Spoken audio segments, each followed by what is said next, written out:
حوالے میں بچا کچا جو کچھ بھی تھا وہ بھی کھانا ختم ہونے کو آ گیا. میرے عزیزو 22,000 کا لشکر جب آ گیا تو یہ 9 محرم کا دن تھا.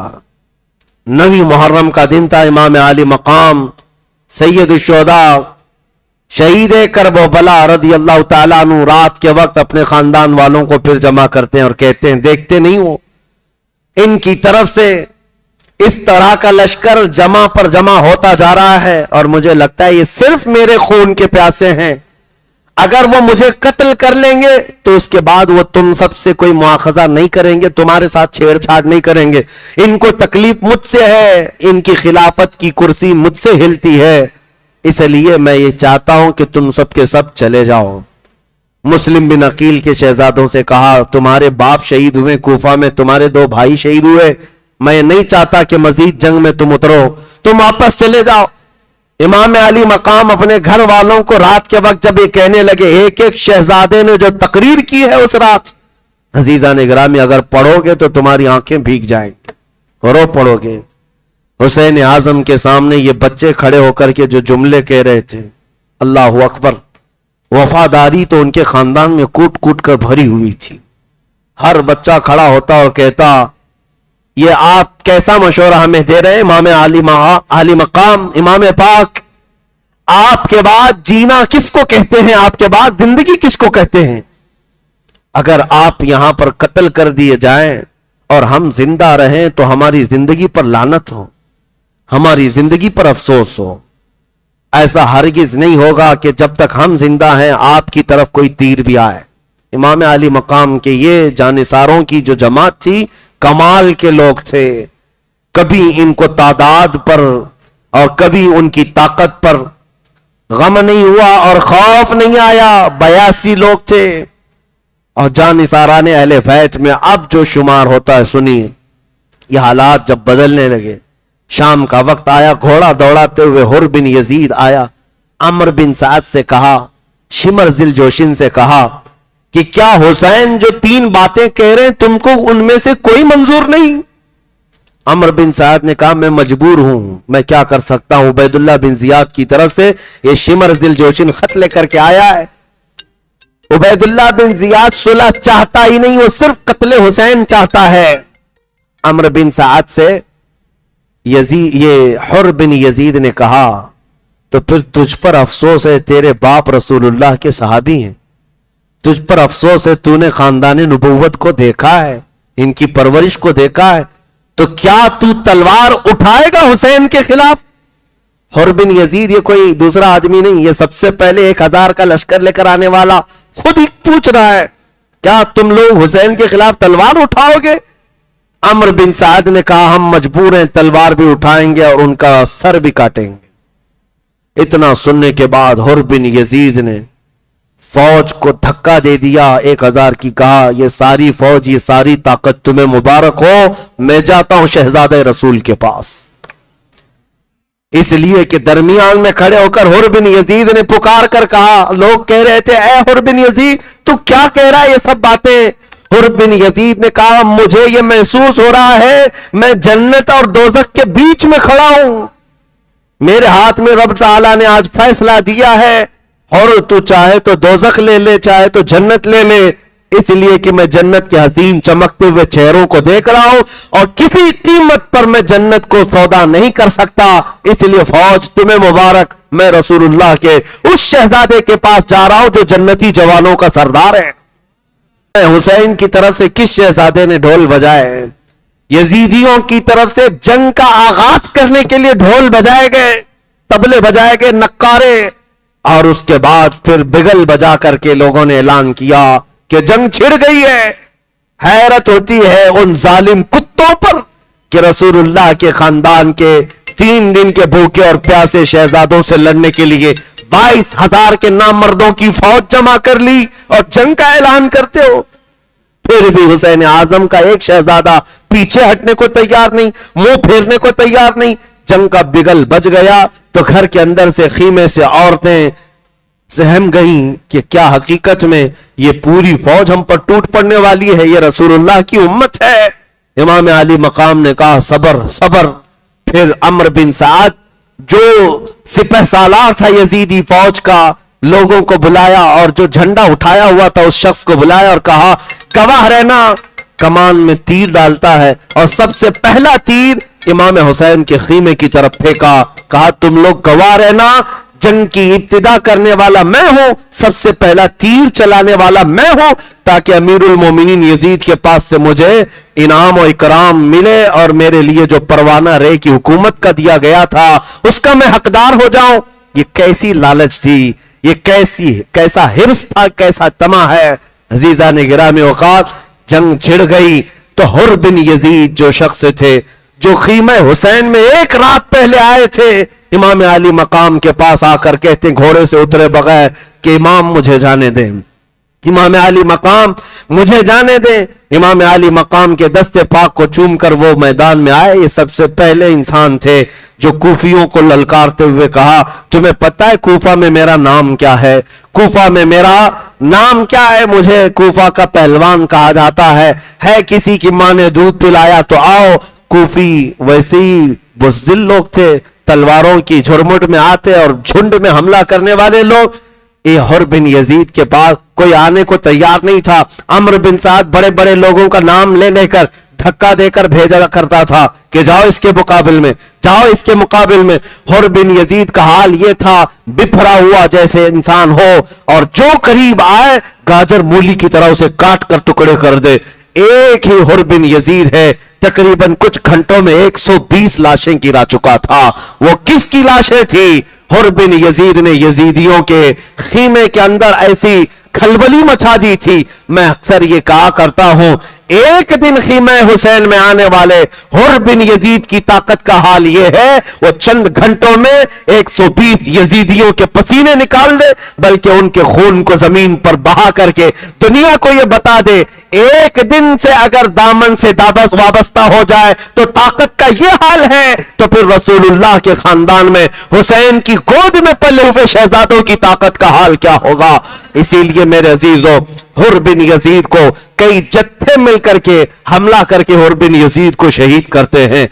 ज़ुहैर बिन क़य्यिन बजली जो काफिले में इमाम अली मकाम के साथ हुए थे वो आए, हबीब बिन मुजाहिर आए, मुस्लिम बिन औसजा असदी ये इमाम हुसैन के जानिसारों में से हैं, ये चाहने वाले मुहिब्बान अहले बैत में से हैं। ये आए, इजाजत लिए और इमाम अली मकाम मना करते थे, मुझे जाने दो, मुझे जाने दो, मुझे बात करने दो। लेकिन ये जानिसारान ऐसे थे, ये मुहिब्बान अहले बैत ऐसे थे, इमाम हुसैन को बाहर एक कदम भी आगे बढ़ाने नहीं देते थे और कहते थे जब तक हमारी जिंदगी है इमाम अली मकाम तो बहुत बड़ी बात है, आपके घर का कोई बच्चा भी मैदान में हम उतरने नहीं देंगे। जितने जानिसार थे सब आए और शहजादगान अहले बैत को भी आने नहीं दिया। हबीब बिन मुजाहिर आए, मुस्लिम बिन औसजा आए और ज़ुहैर बिन क़य्यिन आए। ये भी दोपहर के करीब करीब लड़ते रहे, सवाल तक लड़ते रहे, ये तीन ही लोग लड़ते रहे। कुछ लोग आए और कूफा के लोग मुकाबला न कर सके, मौत के घाट उतर गए और इन तीनों भी जामे शहादत नोश कर गए। इमाम अली मकाम के सगे भाई जो थे, मौला अली की औलाद, इमाम अली मकाम के जो सगे भाई थे, अब्दुल्ला बिन अली, जैद बिन अली, बकर बिन अली, उमर बिन अली, उस्मान बिन अली, 5 शहजादे अली मुर्तदा के मैदान में थे। ये आए एक साथ इमाम हुसैन से इजाजत लेकर कि हमें जाने दें। हजरत अब्बास अलंबरदार ये भी इमाम अली मकाम के भाई हैं, ये मौजूद थे इमाम हुसैन के साथ। ये 5 भाई आए और ये के बाद दीगरे इन्होंने कूफियों के सर उड़ाए और दमदार और शुजाअत के साथ मुकाबला करते रहे और जामे शहादत ये के बाद दीगरे नोश करते रहे। अजीजा ने गिरामी वक़ार, ये खानदान अहले बैत के लोगों का यहां से इनकी कुर्बानियों की इब्तिदा शुरू हुई। हजरत अली करमल्लाहु वजहुल करीम के 5 शहजादे मैदाने करबला में खाको खून से वहां पर उनकी लाशें बिखर गईं। तो अब सैयदना अब्बास अलंबरदार, ये इमाम हुसैन के बड़े भाई, ये छोटे भाई जो हजरत अली की दूसरी बीवी से हैं, ये आए, खीमे में थे, बीवियों की बच्चियों की हिफाजत कर रहे थे। नन्ही सकीना आई और कहा चचा जान, प्यास की शिद्दत से हलक में कांटे पड़ गए हैं, 3 दिन हो गए मेरे अजीजों, हमने रमजान को महसूस किया है, आज भी रोजे से होंगे, अभी दिन नहीं ढला है, لیکن پیاس کی شدت ابھی سے ہمیں پریشان کرتی ہے. کبھی محسوس کرو ڈوب کر کے خاندان رسول کے وہ شہزادے کیسے 2 دن کے بعد تیسرے دن کی پیاس برداشت کر رہے ہوں گے، جبکہ سورج اپنی تمازت بکھیر رہا ہے چلچلاتی ہوئی دھوپ میں. وہ صبر کا پیکر، وہ صبر کا دامن کیسے تھامے ہوئے لوگ تھے. کمال کے لوگ ہیں، کمال کے. بی بی سکینہ نے تیسرے دن کہا اگر چند قطرے بھی مل جائیں تو ہم تازہ دم ہو جائیں گے. حضرت عباس کہے بیٹی تیری پیاس مجھ سے دیکھی نہیں جا رہی، میں جاتا ہوں. وہ ایک مشیزہ اٹھائے اور تلوار لیا، نیزہ لیا اور کوفیوں کی صفوں کو درہم برہم کرتے ہوئے چیرتے ہوئے دریائے فرات پر پہنچ گئے. حضرت عباس جیسی وہاں گئے، کوفیوں کو مقابلے کی ہمت نہ ہو سکی، کوئی آ نہ سکا، سب کو ادھیڑتے ہوئے چلے گئے. اور کیسے نہیں ہاشمی جوان ہے. جب مشکیزہ بھر لیا تو چلو بھر پانی اٹھایا دریائے فرات سے اور اٹھا کر پینے، کیونکہ خود بھی پیاسے تھے، 3 دن کی پیاس تھی. کہا پیٹ بھر کر پی لوں اور اس کے بعد یہ مشکیزہ لے جاؤں. جیسی قریب کیا دل گوارا نہ کیا. کہا خیمہ حسین میں بچے پیاسے ہیں اور میں یہاں پانی پی لوں. مولا حسین بھی پیاسے ہیں اور ان کی بچیاں پیاسی ہیں، عورتیں پیاسے ہیں. چلو میں جو پانی تھا پھینک دیا، مشکیزہ لے کر نکل پڑے. عمرو بن سعد نے اعلان کیا کہ اگر یہ عباس کے ہاتھ سے مشکیزہ خیمے تک پہنچ گیا تو لڑائی مشکل ہو جائے گی، یہ جنگ مشکل ہو جائے گی. 22,000 کے نامرد پھر بھی ڈرے ہوئے ہیں، یہ لڑائی بھاری پڑ جائے گی، اس مشکیزے کو جانے نہ دو. دھوکے سے ایک کوفی آیا اور پیچھے سے حضرت عباس کے کندھے پر تلوار سے ایسے وار کی کہ ان کا ہاتھ کٹ گیا. مشکیزہ گھیرا تو حضرت عباس دوسرے ہاتھ میں مشکیزہ ڈال لیتے ہیں اور تلوار بھی اسی ہاتھ سے چلاتے ہوئے صفوں کو چیرتے ہوئے آ رہے ہیں. خیمہ حسین نظر آ رہا ہے. کوفیوں نے پھر جتھے کے ساتھ حملہ کیا، ان کے دوسرے بازو کو کاٹ دیا. دونوں ہاتھ مونڈوں سے اگر کٹ جائیں اور پانی کا بھرا ہوا مشکیزہ گھیرا ہو، ہمت تو ٹوٹ جانا چاہیے. لیکن اس عباس کی جرات کو سلام. دانتوں میں مشکیزہ اٹھایا، منہ سے اٹھا لیا اور کہا کسی طرح یہ خیمہ حسین تک پہنچ جائے، ہاتھ گئے ہیں تو جانے دو. ان کو ہاتھوں کی پرواہ نہیں تھی. ہماری انگلی پر زخم ہو جائے تو ہم مرہم پٹی کے لیے بے قرار ہو جاتے. کٹ گئے بازو، لیکن مشکیزہ دانتوں میں اٹھا لیا.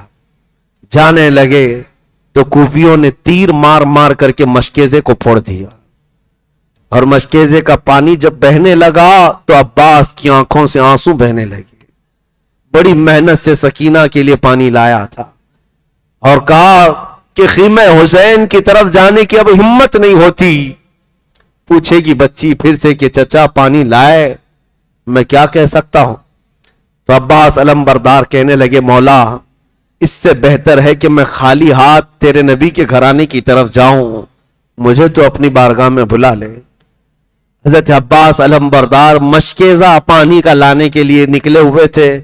کوفیوں کے جتھے نے ایسا گھیر لیا کہ ان کو نیزے مار مار کر کے زمین پر لٹایا اور ان کی گردن کو الگ کر دیا، شہید کر دیا.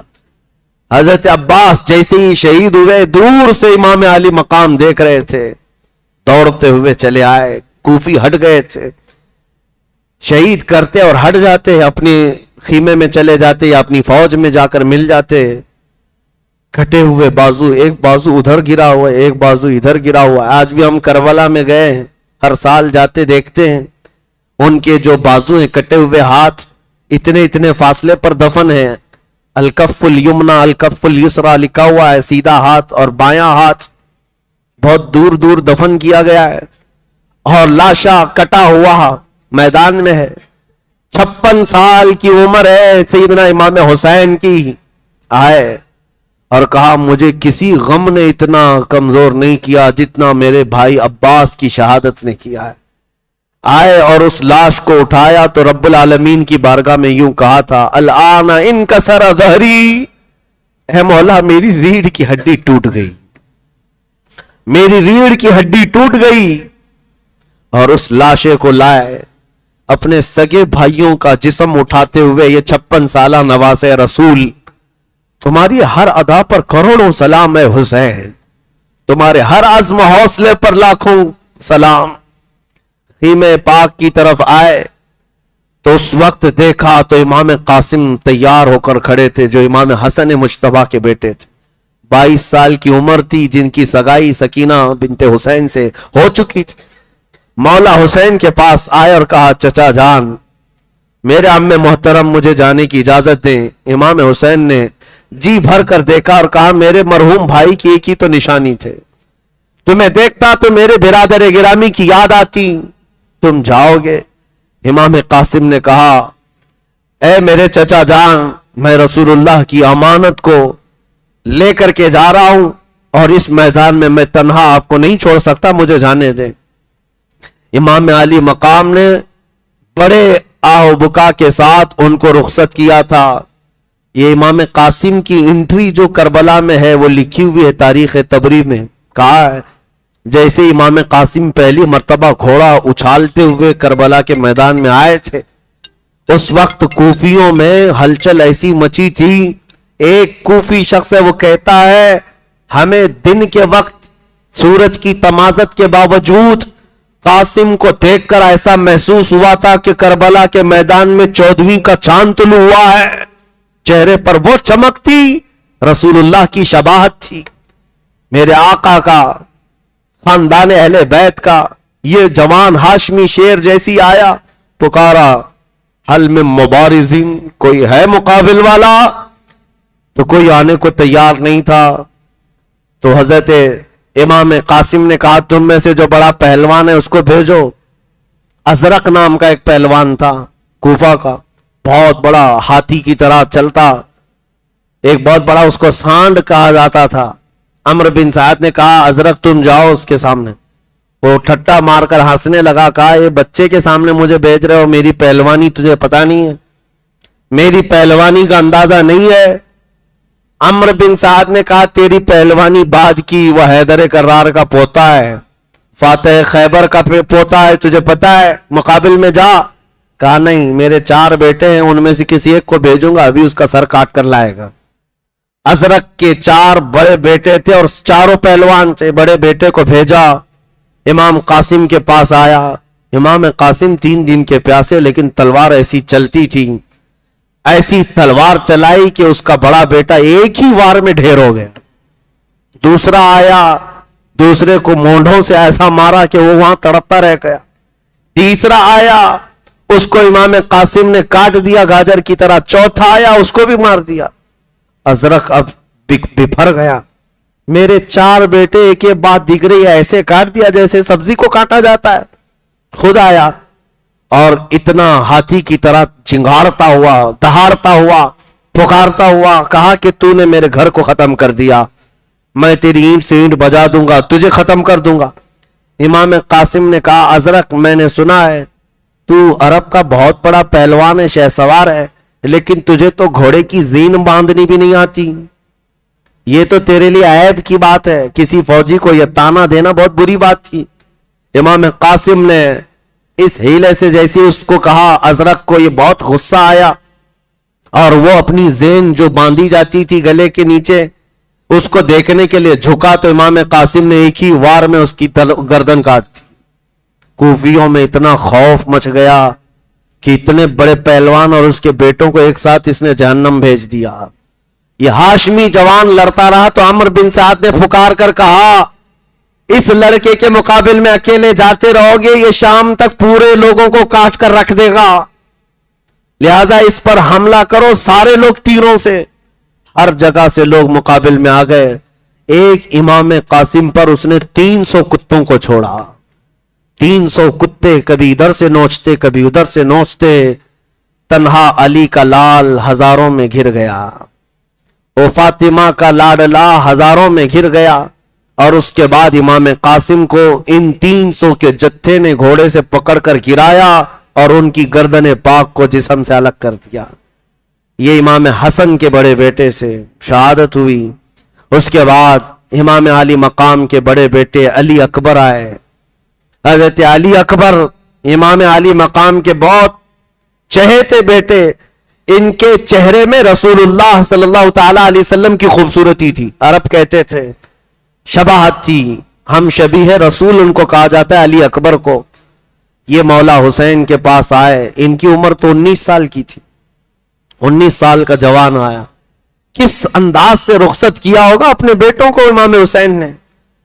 حضرت علی اکبر کو خود گھوڑے پر سوار کرتے ہیں اور بیویوں سے کہتے ہیں اسے جانے دو. حضرت علی اکبر آئے امام زین العابدین کے پاس جو بیمار تھے، امام حسین کے ایک بیٹے جو میدان میں بیمار تھے، اور ان کو پکڑ کر رونے لگے. امام زین العابدین نے کہا بھائی رو کیوں رہے ہو؟ کوئی بھی ہمارا جانے والا رو کر نہیں گیا ہے، تم کیوں رو رہے ہو؟ کہا میں ان کوفیوں سے ڈر کر نہیں رو رہا ہوں، بلکہ اس لیے رو رہا ہوں کہ میرے بعد زین العابدین تم بیمار ہو، کہیں ان ظالموں کے سامنے تمہیں ہتکڑیاں ڈال کر لے جا کر کھڑا نہ کر دیا جائے. وہ منظر میری نظروں میں ہے، اس لیے رو رہا ہوں کہ میرے بعد کتے تمہارے ساتھ کیا کر لیں. امام زین العابدین نے کہا میں رسول اللہ کی امانتیں رکھتا ہوں، صبر کروں گا. حضرت علی اکبر گھوڑے پر سوار ہو کر کے آئے. تاریخ میں اتنے نام ہیں کہ ہمیں یاد نہیں رہ جاتے ہیں. اتنے نام کوفیوں کے لکھے ہوئے ہیں. بڑے بڑے لوگ علی اکبر کے مقابل میں آئے تھے کوفہ کے. وہ لوگ بھی آئے تھے جنہوں نے ان کے باپ کو خط لکھ کر بلایا تھا. حضرت علی اکبر کا جوش ایسا تھا، مارتے تھے، صفوں میں جاتے تھے اور پھر گھوڑا دوڑاتے ہوئے واپس آتے تھے امام حسین کی طرف. یوں کوفیوں کے درمیان صفوں کو چیرتے ہوئے جاتے اور پھر واپس آتے تھے. بار بار آتے تھے تو کیوں آتے تھے؟ تاریخ نگاروں نے کہا ہے دوسرے جو گئے واپس نہیں آئے. علی اکبر ایسے تھے، صفوں کو چیرتے ہوئے جاتے تھے اور پھر واپس آتے تھے، پھر جاتے تھے، پھر آتے تھے. امام حسین خیمے کے باہر ٹیک لگائے بیٹھے ہوئے تھے. وہ بوجھل قربانیاں امام علی مقام کو کس طرح سے بوجھل کر چکی ہوں گی.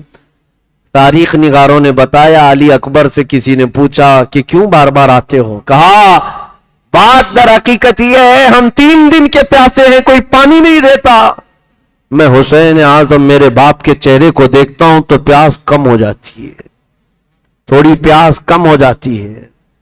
یہ امام علی مقام کے چہرے پاک کو دیکھتے اور یوں کہتے العطش یا بتا بابا جان پیاس بہت ستاتی ہے پیاس. امام حسین جواب میں صرف اتنا کہتے بچے صبر کر، تیرے لیے فرات نہیں حوض کوثر ہے، حوض کوثر ہے. حضرت علی اکبر گئے. ظالموں نے دوپہر تک مقابلہ کیا، ظہر کا وقت آ چکا تھا. حضرت علی اکبر لڑتے رہے. ان کو گھوڑے پر سے گرا دیا گیا اور ان کی لاش کے اوپر گھوڑے دوڑا دیے گئے. حضرت علی اکبر کو جسم کو ایسے چھلنی کر دیا گیا تھا کہ یزیدی بار بار گھوڑا دوڑاتے تھے اس نازنین نرم و نازک جسم پر. اور امام علی مقام ہٹاتے رہے. کوفیوں چھوڑ دو میرا بچہ جا چکا، چھوڑ دو میرا بچہ ختم ہو چکا ہے. کوفی جب ہٹتے تو تاریخ نگاروں نے بتایا امام علی مقام جسم کو یوں سمیٹتے تھے، کربلا کے میدان میں سمیٹتے تھے. میرے عزیزوں کسی کی موت کے بعد ہمیں آج لاش کو اٹھانے میں ڈر لگتا ہے. اس باپ نے تو ٹکڑے جمع کیے ہیں اور اپنے کندھے پر وہ بوجھ اٹھا کر لاتے اور خیمے پاک کے پاس لاشیں جمع کرتے رہے، گنتے تھے. حیرت ہوتی ہے. میں 1000 چاہتا ہوں کہ غم کا اظہار تنہائی میں ہو، مجمع میں نہ ہو، لیکن دل بے قابو ہوتا ہے کیونکہ رسول اللہ کے اہل بیت سے جو ہماری عقیدتیں جڑی ہوئی، ہماری محبتیں جڑی ہیں، مولا حسین کو ہم اپنے نجات کا ذریعہ سمجھتے ہیں اور ہمارا عقیدہ ان سے وابستہ ہے کہ کل قیامت کے دن وہ ہماری سفارش کریں گے. اس لیے ان کا غم ہلکا نہیں ہوتا ہمارے لیے. جب امام حسین ان شہادتوں کو دیکھ رہے تھے، آپ کی بیوی چھوٹے بچے کو لے کر آئی تھی. علی اصغر کو کہا اس کو پانی پلا لائیں، ہو سکتا ہے اس پر رحم کر دیں گے. حضرت علی اصغر کو لے جا کر کوفیوں کے سامنے کہا تھا یہ بچہ تمہارا تو کچھ نہیں بگاڑا، اس سے تمہاری دشمنی نہیں، اس کو پلا دو، اس کی ماں کا دودھ سوکھ گیا ہے، اس کو کچھ پانی مل جائے، 6 ماہ کا ہے. کوفیوں کی طرف سے کسی نے تیر چلایا اور سیدھے علی اصغر کے گلے میں آ کر چبھا. وہ بچہ ہچکیاں لیتا ہوا جان آفری کے سپرد کر دیا. मौला हुसैन के हाथों में ये रोता हुआ बच्चा चला गया। इमाम हुसैन उस वक्त एक तीखा जुमला सुन रहे थे, कड़वा जुमला कूफियों की तरफ से। मारा तो मारा, लेकिन ये कहा, ऐ हुसैन, तुम्हारे बेटे को ऐसा पानी पिलाएंगे कि दोबारा नहीं मांगेगा। और सही में इमाम हुसैन खून में लथपथ अपने छोटे बच्चे को सीने से लगाए हुए वापस आ रहे थे। और बच्चा जब खामोश था तो बीबियों को यह लग रहा था कि पानी पिला दिया गया होगा। बीवी आगे बढ़कर पूछती है, बच्चा बहुत खामोश है, पानी पिला दिया गया? इमाम हुसैन ने कहा कि ऐसा पिलाया कि अब दोबारा तुझसे कभी पानी नहीं मांगेगा। ये कहकर के जैसे ही अली असगर को अपनी छाती से अलग करके दिखाया तो गला कटा हुआ है, तीर चुबा हुआ है, हलकूम से खून रस रहा है। बीबियां तुम्हारे सब्र पर हमारी जिंदगियां कुर्बान, हम में से कोई तुम्हारे कदमों तक नहीं पहुंच सकता। तो उन्होंने जो सब्र का मुजाहरा करबला के मैदान में किया है रसूलुल्लाह के खानदान की बीबियों, सलाम हो तुम्हारी आंचलों पर, सलाम हो तुम्हारी इज्जत व अतार पर। हम में से हमारी जिंदगियां तुम्हारे इस अज़्म के 1/5 हिस्से को भी नहीं पहुंच सकते। उस छोटे बच्चे को भी लिटा दिया गया। इस शाम गरीबा को याद करते हैं। आज आशूरा का दिन है, आज आशूरा का दिन है इमाम आली मकाम के लिए। इसीलिए शायर ने कहा है कि करबला का खूनी मंजर है, फातिमा के लाडले का आखिरी दीदार है। हश्र का हंगामा बपा है मियाने अहले बैत। फातिमा के लाडले का आखिरी दीदार है, हश्र का हंगामा बरपा है मियाने अहले बैत। इमाम आली मकाम ने देखा ये के बाद दीगरे मेरे भाई गए, मेरे अब्बास के बाजू काटे, मेरे बच्चे को इन्होंने हलक से छलनी करके मार दिया। अली अकबर को भी शहीद किया, कासिम को भी शहीद किया, बचा कोई नहीं था। एक ज़ैनुल आबिदीन बिस्तर से उठ बैठा, जवान शहजादा कहने लगा, बाबा जान मैं जाता हूं। इमाम आली मकाम ने माथा चूमा, कहा, ज़ैनुल आबिदीन तू भी जाएगा तो मेरी नस्ल किससे चलेगी? तुझे जिंदा रहना है, और अगर मेरे मौत के बाद बता इन बीबियों को कौन देखेगा? मेरे घर तो अभी कोई मर्द बचा नहीं, कौन जवान है जो इनका सहारा होगा? लिटा दिया बिस्तर पर, तुम आराम करो। मौला ज़ैनुल आबिदीन सज्जाद की कुर्बानियों को भी मैं महसूस करता हूं मेरे अजीजों। इमाम ज़ैनुल आबिदीन जो करबला के मैदान में लेटे लेटे देखते थे, जानते हो इनकी जिंदगी कैसी हो गई थी? करबला के बाद जब ये मदीने वापस गए थे तो कभी भी किसी कसाब की दुकान के पास खड़े होते तो रोने लग जाते थे। खुला गोश्त देखते, कोई कसाई जो गोश्त बेचता था, इमाम ज़ैनुल आबिदीन आते थे तो जल्दी चादर डाल देते गोश्त पर। लोग पूछते क्यों? कहा वो जो इमाम आ रहे हैं ना, अभी ये कच्चा गोश्त देखेंगे रोने लग जाते हैं, रोने लग जाते हैं, क्योंकि उन्होंने अपने घर के गोश्त के टुकड़ों को देखा था। उनकी जिंदगी ऐसी हो गई थी। इमाम ज़ैनुल आबिदीन ने एक बार एक कसाई को बुलाया और पूछा, तुम जानवरों को कैसे ज़बह करते हो?